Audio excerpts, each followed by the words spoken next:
قباء شریف ہے مدینے میں، حج والے عمرے والے دیکھ آئے ہیں قباء شریف، مدینہ عالیہ سے آگے اول مدینہ بھی اس کو کہا جاتا ہے۔ مسجد قباء حضور اکرم ہر ہفتے والے دن تقریباً پیدل یا سواری پر جاتے تھے وہاں۔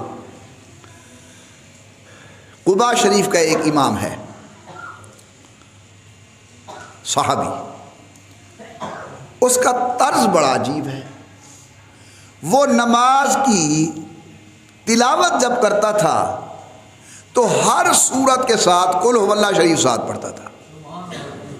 مثال دے رہا ہوں، جس طرح فجر کی نماز ہے الحمدللہ رب العالمین، یا ایھا المزمل قم اللیل الا قلیلا، جب مکمل کی تو قل هو اللہ احد اللہ الصمد۔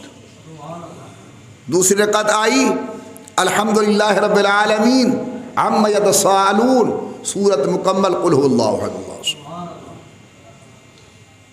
تو مقتدی اکٹھے ہو گئے، انہوں نے کہا بابا جی یہ آپ کیا کرتے ہیں کہ ہر تلاوت کے اندر ہر سورت کے ساتھ قل هو اللہ، ہر سورت کے ساتھ قل هو اللہ؟ اس نے بڑا عجیب جواب دیا، وہاں کہو بابا میرے پچھو پڑھسو میں دہیں میں پڑھے سا، میرے پچھو پڑھسو میں ہی میں پڑھے سا، ہر سورت نال قل هو اللہ تے جے اے قبول کہے نہیں اپنا امام بھی آگو لو۔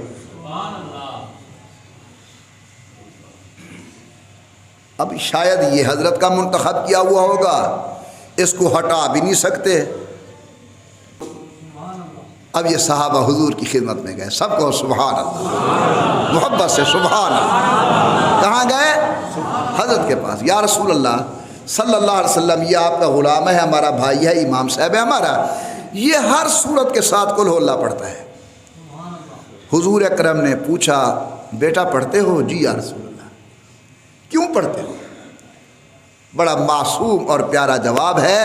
اس نے کہا یا رسول اللہ اس صورت کے اندر اللہ کی توحید ہے اور میرا دل چاہتا ہے کہ میں بار بار توحید کے مضمون پر مشتمل صورت پڑھوں۔ رسول اللہ نے فرمایا اگر تجھے صورت پیاری لگتی ہے تو یہ تجھے جنت میں لے جائے گی۔ تو قل هو اللہ احد پڑھنے سے اللہ تبارک و تعالی جنت عطا فرماتے ہیں۔ جو آدمی روزانہ 100 مرتبہ قل هو اللہ شریف پڑھے گا۔ اللہ مجھے بھی توفیق دے، اللہ آپ کو بھی توفیق عطا فرمائے۔ کوئی بیٹھنا ضروری نہیں ہے، چلتے پھرتے قل هو اللہ احد پڑھ سکتے ہو۔ ہر نماز کے ساتھ 10 مرتبہ پڑھ لو، 20 مرتبہ پڑھ لو، 100 ہو جائے گی۔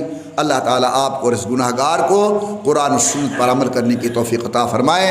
اللہ ہماری اولاد کو بے راہ روی سے بچائیں، اللہ صراط مستقیم نصیب فرمائیں، اللہ عالم اسلام کی حفاظت فرمائیں، وطن عزیز پاکستان کے اللہ حفاظت فرمائیں، اللہ ہمارے ملک کو داخلی خارجی فتنوں سے محفوظ فرمائیں۔ آمین برحمتک یا ارحم الراحمین۔